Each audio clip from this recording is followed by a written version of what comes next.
Untuk informasi lebih lengkap dan berita terkait, klik link di deskripsi. Jangan lupa subscribe channel kami di YouTube dan juga install aplikasi CNBC Indonesia di Google Play Store dan App Store untuk mengikuti perkembangan berita ekonomi dan bisnis terkini. Untuk tutup tahun ini juga Anda lihat seperti apa sektor promising dan prospektif tadi?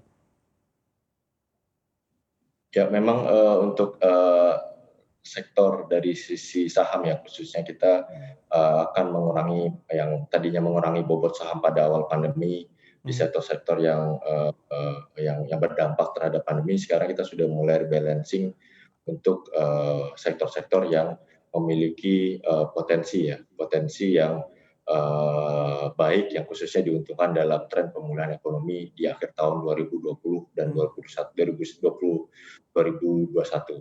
Untuk itu, PT Afris Asset Management akan melakukan fokus pada perusahaan dan sektor yang memiliki fundamental kuat ya, seperti contohnya di otomotif, kemudian di semen, sektor properti, retailers, dan juga komoditi.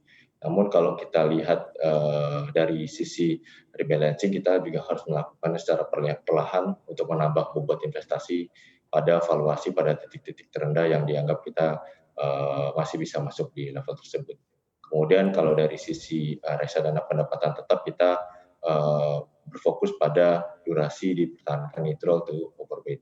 Sedangkan untuk reksadana pasar uang, kita akan melakukan investasi di mayoritas bank yang lebih selektif. Sedangkan dengan harapan di akhir pertanyaan Mas Erwin, harapan di akhir tahun 2020 kita mengharapkan adanya sedikit dampak positif ya dari window dressing yang mungkin umumnya akan terjadi di akhir November sampai dengan pertengahan minggu kedua ya, bulan Desember. Kita harapkan juga akan sedikit berdampak positif untuk pergerakan harga, khususnya harga saham di pasar modal sampai dengan akhir tahun 2020. Baik, sebagai penutup Pak Agra Pramudita, saran dan strategi dari Afris Asset Management untuk kita berinvestasi tutup tahun ini seperti apa dan apa yang bisa kita nantikan 2021 kalau kita berbicara mengenai strategi berinvestasi baru di masa pandemi? Ya, memang saran dari kami dari Afris Asset Management, kita harus fokus pada tujuan investasi dan disesuaikan dengan profil risiko yang dimiliki. Apabila tujuan investasi jangka panjang, tetaplah fokus untuk berinvestasi di reksadana memiliki jangka waktu yang lebih panjang seperti saham ataupun campuran.